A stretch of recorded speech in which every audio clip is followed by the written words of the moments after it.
बिस्मिल्लाहिर्रहमानिर्रहीम। Saudi Arab में governor Qassim शहजादा Faisal bin Mishaal bin Saud bin Abdulaziz से बुध को इनके दफ्तर में मुमलिकत में मुतय्यन सफ़ीर lieutenant general retired Pakistan Bilal Akbar ने मुलाकात की है।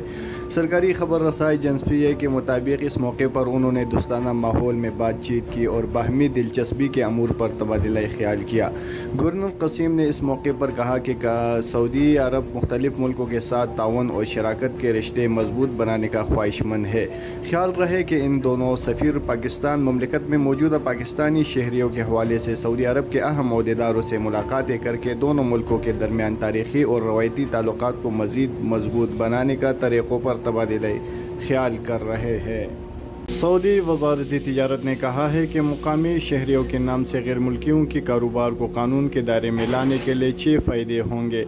अखबार 24 के मुताबिक सऊदी शहरियों के नाम से गैर मुल्कियों का कारोबार कानूनन ममनुआ है।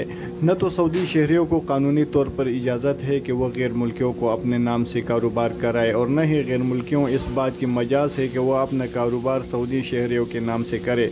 इस तरह कारोबार कराने और कराना दोनों कानूनी जुर्म है। वज़ारत तिजारत ने मज़कूरा कानूनी कारोबार को कानून के दायरे में लाने के लिए सऊदी शहरी और गैर मुल्की दोनों को मोहलत दी है।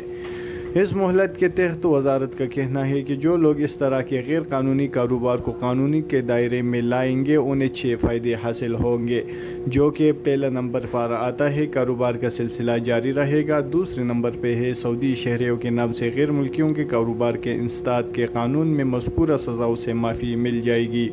3 नंबर पे है इनकम टैक्स मुअस्सर बेमाजी नहीं होगा। 4 नंबर कोई और कारोबारी भी किया जा सकेगा। 5 नंबर ये है कि मुतल्लिक़ा रकम में तसरफ़ की कानूनी इजाज़त हासिल हो जाएगी। 6 नंबर पर है कारोबार में इस्तेहकाम आएगा और इसे बढ़ाया भी जा सकेगा।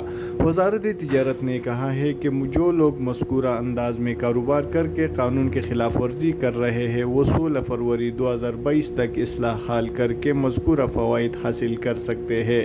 याद रहे कि सऊदी शहरियों के नाम से गैर मुल्कियों के कारोबार का इल्ज़ाम साबित हो जाने पर 5 बरस कैद, 50 लाख रियाल जुर्माने, 700 और गैर कानूनी रकम ज़ब्त करने का सज़ा मुकर्रर है।